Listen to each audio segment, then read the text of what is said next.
Hi, it's Jennifer Evans with Empowering Wellness Counseling Solutions, and we've got an exciting week for you.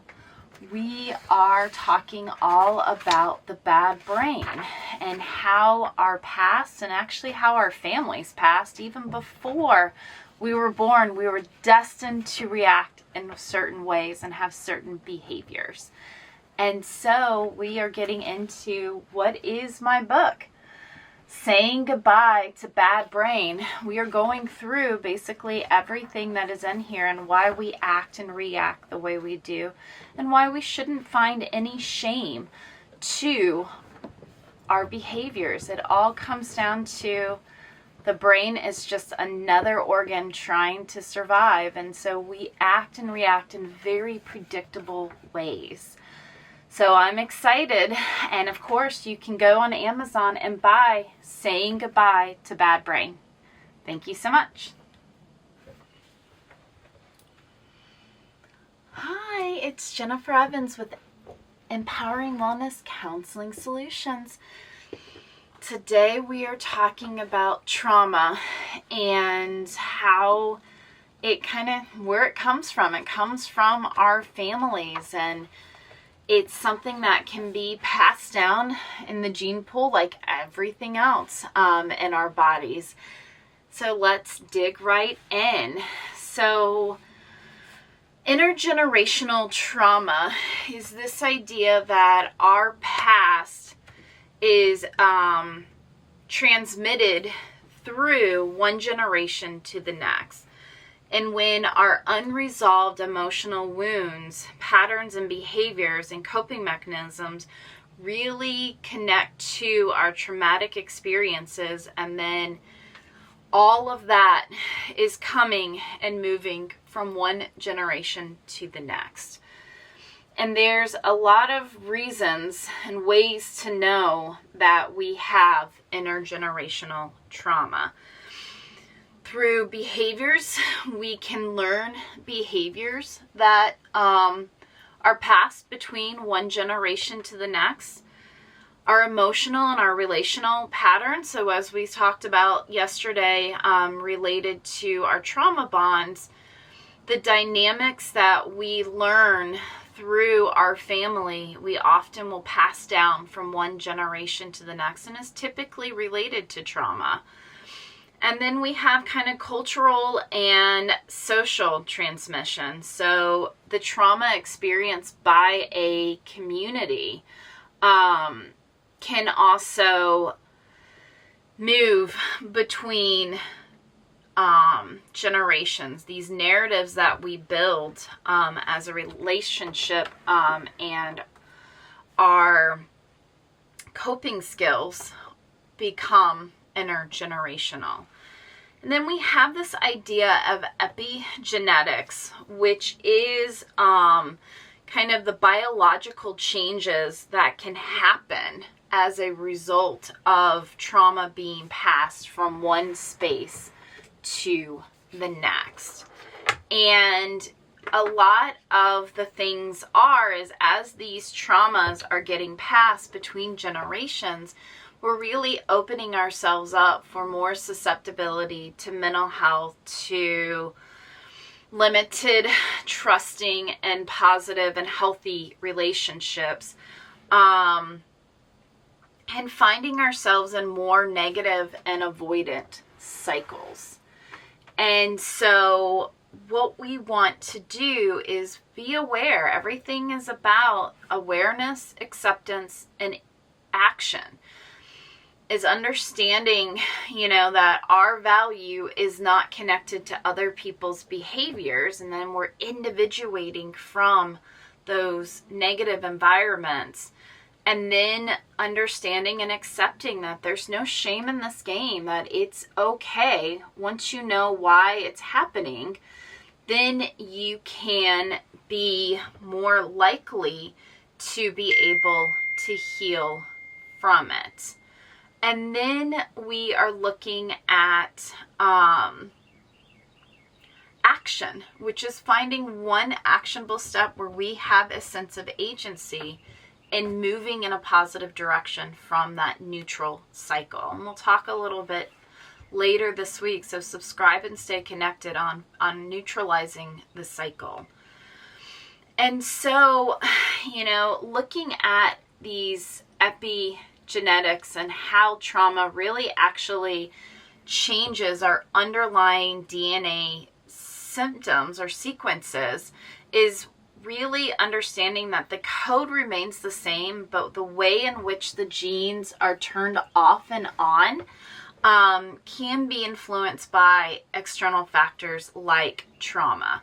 And so we have this thing called DNA methylation, right? Say that 5 times fast. DNA methylation, which says that trauma will actually increase or decrease the chemical tags that are connected to DNA. And that can silence certain genes, and it can increase certain genes. So some of the genes related to stress regulation, heightened or maladaptive stress responses are a part of that. And remember, the brain is just another organ geared for survival. So if you have a lot of stress, then it starts to code that there's a high stress state in that environment. And so it's going to create more stress responding genes to express in order to create a generation that will be able to survive these high stress environments.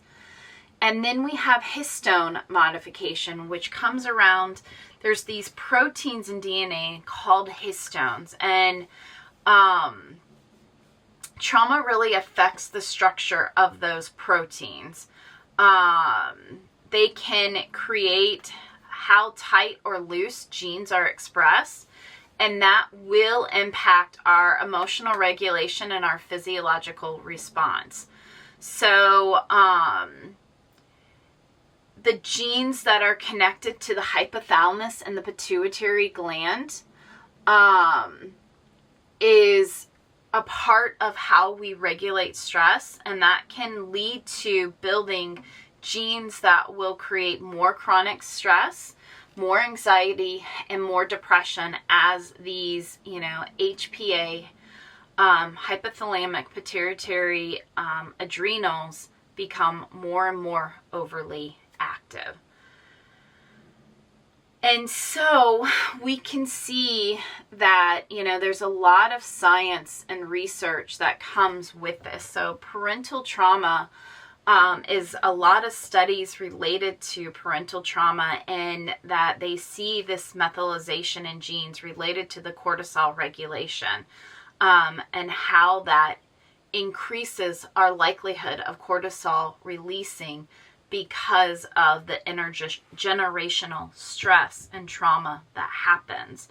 And with war and genocide survivors, what we see is a lot of markers related to increased stress response in future generations.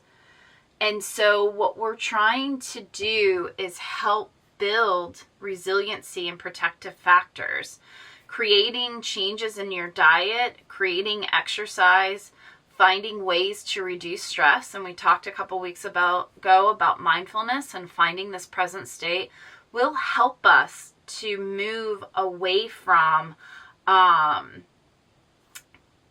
the intergenerational strife and find our individuation and grounding and building to the neutral and positive cycles.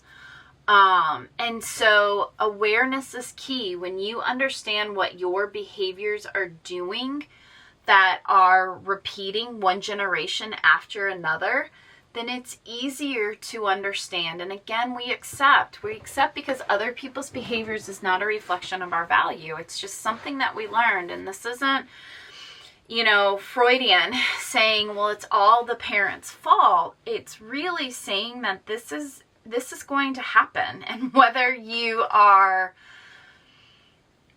living with your bio family or you're not, that this is ingrained. So there's no shame in the game. You don't get pissed that your grandfather gave you high blood pressure, or a bum kidney, you don't do it. It's hereditary.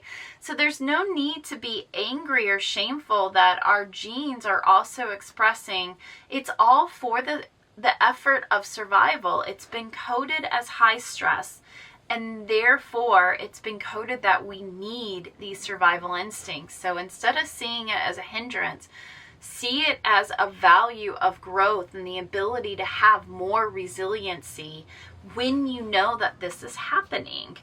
And breaking the cycle is really interjecting and finding your neutral. It's finding the awareness, sitting with that distress, and understanding that there is going to be discomfort, so we don't go into an avoidance state, and instead we find one thing of agency, do one thing that's reflective of what our values and beliefs are, and move towards an active positive cycle.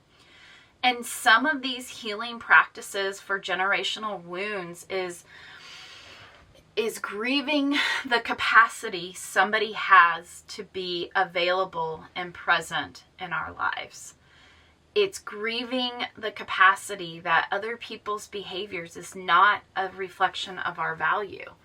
It's finding the individuation for ourselves. It's understanding how these toxic habits kind of come up and these dynamics come up, and how to ground out of them. It's understanding the implicit ask of you because of these long-standing stressors and trauma.